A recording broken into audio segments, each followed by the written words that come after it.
इस वीडियो को शुरू करने से पहले मैं आप सभी को बता दूं कि ये वीडियो खास तौर पर उन लोगों के लिए है जो पहले कभी पबजी खेलते थे, खेल रहे हैं या फिर खेलने के बारे में सोच रहे हैं। बहुत सारे लोगों को पबजी खेलने की आदत लग चुकी है और लोग इसे बुरा भी मानते हैं, लेकिन आज हम उसी पबजी गेम से जिंदगी की कुछ ऐसी सीख सीखेंगे जो आपको पता होना चाहिए। जो लोग पबजी खेलते हैं उन्हें तो बहुत ही मजा आने वाला है, लेकिन जो लोग पबजी नहीं खेलते हैं वो लोग भी इस वीडियो को जरूर देखें, क्योंकि आपको सीखने को मिलेगा कि कैसे हर एक चीज से आप कुछ न कुछ जरूर सीख सकते हैं। हम सीखना शुरू करें उससे पहले यदि आपने हमारे नए channel Mahendra Dogne life coach को सब्सक्राइब नहीं किया है तो सब्सक्राइब करके बेल आइकन जरूर दबा लें। पबजी गेम से सबसे पहले आपको सीखने को मिलता है कि जीवन में हमेशा प्लानिंग बनाकर काम करें। जब भी आप प्लेन से जमीन पर उतरते हैं तो उसके बाद एक सर्कल बनता है। वो सर्कल धीरे धीरे छोटा होता जाता है और आपको उस सर्कल के अंदर रह के खेलना होता है, लेकिन कई लोग बिना प्लानिंग करके सर्कल से बहुत दूर उतर जाते हैं और उसके बाद वहीं पर एक दूसरे को मारते रहते हैं और उसके बाद वो ब्लू जोन में आकर खुद ही मर जाते हैं और गेम को कंप्लीट नहीं कर पाते हैं। हमारी जिंदगी में भी यही होता है, हम लक्ष्य कुछ और बनाते हैं और किसी और चक्कर में पड़ जाते हैं। इसलिए हमेशा याद रखिए, अपने सर्कल पर ध्यान दीजिए और उस सर्कल की ओर आगे बढ़ते रहिए। दूसरी चीज जो हमें सीखना चाहिए वो है कि भेड़ चाल ना चलें। जब भी हम प्लेन से उतरते हैं तो बहुत सारे लोग ऐसी जगह पर उतरते हैं जहां पर पहले से बहुत सारे लोग उतर रहे हैं। इसका मतलब हम भेड़ चाल चलते हैं और भीड़ का हिस्सा बन जाते हैं और फिर ज्यादा देर तक सरवाइव नहीं कर पाते। हमारी असल जिंदगी में भी यही होता है। हम सफल लोगों को देखते हैं कि वो क्या कर रहे हैं और उन्हीं के जैसे करने की, उन्हीं के जैसे बनने की पूरी कोशिश करते हैं और अपनी पसंद और नापसंद को कभी भी ध्यान में नहीं रखते हैं। इसलिए हमेशा याद रखें कि भेड़ चाल का हिस्सा ना बने, नहीं तो आप ज्यादा देर सरवाइव नहीं कर पाओगे। अगली सीख जो हमें पबजी से सीखने को मिलती है कि जीवन में हमेशा जरूरी सामान को ही साथ में रखें और फालतू के कचरे को इकट्ठा ना करें। जब भी प्लेन से उतरते हैं कई लोगों को आपने देखा होगा कि सिर्फ वो सामान इकट्ठा करने में लग जाते हैं। जो भी चीज उन्हें सामने दिखती है वो उसे फटाफट उठाने लगते हैं। वो ये नहीं देखते कि कौन सी चीज जरूरी है और कौन सी चीज जरूरी नहीं है। कभी कभी तो लोग ऐसा भी करते हैं कि बंदूक कोई और उठा ली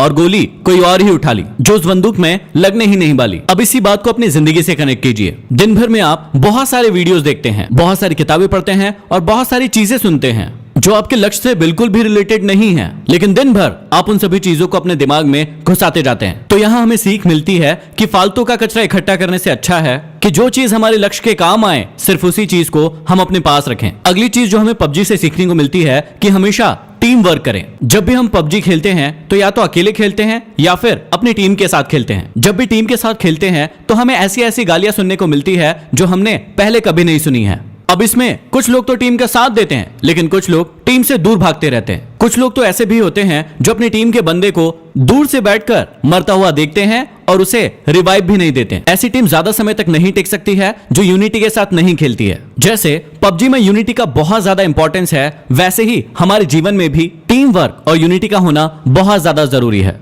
नहीं तो कौन व्यक्ति आकर आपको कम मार जाएगा आपको पता भी नहीं चलेगा। अगली चीज जो हमें सीखने को मिलती है कि हमेशा कमजोर साथी को साथ लेकर चले। जब भी हम पबजी खेलते हैं तो हमारे साथ कोई ना कोई व्यक्ति ऐसा जरूर जुड़ जाता है जो नया होता है और जिसे ज्यादा खेलना नहीं आता है, लेकिन हम उसका मजाक उड़ाते हैं। कभी कभी तो ऐसा भी होता है कि यदि आप 3 लोग खेल रहे हैं और 2 व्यक्ति वाली कोई कार मिली तो 2 व्यक्ति बैठकर उस पर निकल लेते हैं और एक व्यक्ति को पीछे ही छोड़ देते हैं। ना तो आपको पबजी गेम में ऐसा करना चाहिए और ना ही आपको अपने जीवन में ऐसा करना चाहिए। जो भी लोग कमजोर है उन्हें हमेशा अपने साथ लेकर आगे बढ़ना चाहिए। अगली सीख जो आप सभी के लिए बहुत ही ज्यादा इंपॉर्टेंट है, ज्यादा साधन जुटाने की अपेक्षा जो साधन आपके पास है उसमें बेहतर परफॉर्म करने की कोशिश करें। पबजी खेलते समय आपने एक बात बहुत नोटिस की होगी कि कुछ लोग ऐसे होते हैं जो सिर्फ सामान ढूंढते रहते हैं। उनका गेम पर ध्यान बिल्कुल नहीं होता है। वो जहां जाते हैं सिर्फ और सिर्फ सामान ढूंढते रहते हैं। खेलने के लिए उनके पास बंदूक होती है, लेकिन वो पूरे टाइम 6 का और 8 का स्कोप ढूंढते रहते हैं। उनके पास स्कारल बंदूक होती है, लेकिन वो पूरे टाइम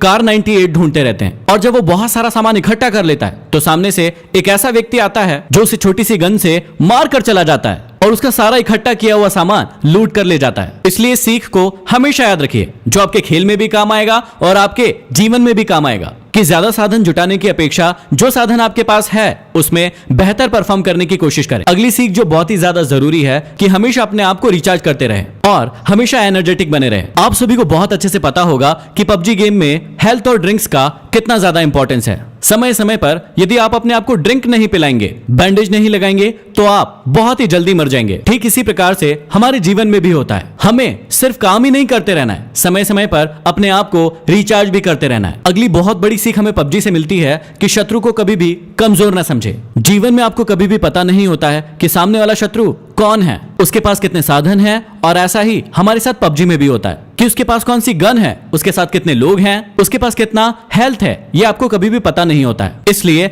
आप दबंग बन के उसके सामने छाती चौड़ी करके खड़े मत हो जाइए, क्योंकि कई बार ऐसा भी होता है कि एक नया खिलाड़ी भी एक प्रो खिलाड़ी को मार कर चला जाता है। कई बार हमारे जीवन में भी ऐसा ही होता है, हम अपने कॉम्पिटिटर को अपने से कमजोर मान लेते हैं, जो कि हमारी हार का बहुत बड़ा कारण होता है। इसलिए आप कभी भी शत्रु को कमजोर ना समझे। अगली सीख हमें मिलती है कि सही मौके का इंतजार करें। आप सभी ने बहुत अच्छे से सुना होगा कि मौके पर चौका लगाना, इसका मतलब होता है कि आप सभी को सही मौके का इंतजार करना है। कई लोगों को आपने पबजी गेम में देखा होगा कि वो खुलेआम घूमते रहते हैं और धड़ाधड़ गोलियां चलाते रहते हैं, लेकिन एक व्यक्ति दूर पर स्नाइपर लेकर बैठा होता है और एक ही शॉट में उस व्यक्ति को मार गिराता है। कई बार आपको लोग कहते होंगे कि छुपकर क्यों बैठा है, सामने आकर खेल, लेकिन कई बार छुपकर बैठना ही सही मौके का इंतजार करना होता है। इसलिए आप हमेशा जीवन में भी सही मौके का इंतजार करें और उसी के बाद एक्शन लें। और अगली जो सबसे बड़ी सीख है, जो जीवन का सत्य भी है, कि जब आप मरेंगे तो आपके अपने लोग ही आपके सामान को लूट कर ले जाएंगे। इसलिए जीते जी अपनी लाइफ को पूरी तरीके से एंजॉय कीजिए। जो भी साधन आपके पास उपलब्ध है उसका पूरा उपयोग कीजिए, क्योंकि मरने के बाद तो लुटेरे बैठे ही हैं। तो ये कुछ सीख थी जो हर इंसान को पबजी गेम से जरूर सीखना चाहिए। इस वीडियो को हर पबजी खेलने वाले तक जरूर पहुंचा दीजिए ताकि वो बहुत कुछ सीख सके। इस वीडियो को लाइक कीजिए। यदि अभी तक हमारे नए channel Mahendra Dogne life coach को सब्सक्राइब नहीं किया है तो सब्सक्राइब जरूर कर लें और बेल आइकॉन दबा लें। अगले वीडियो में फिर मिलते हैं। धन्यवाद।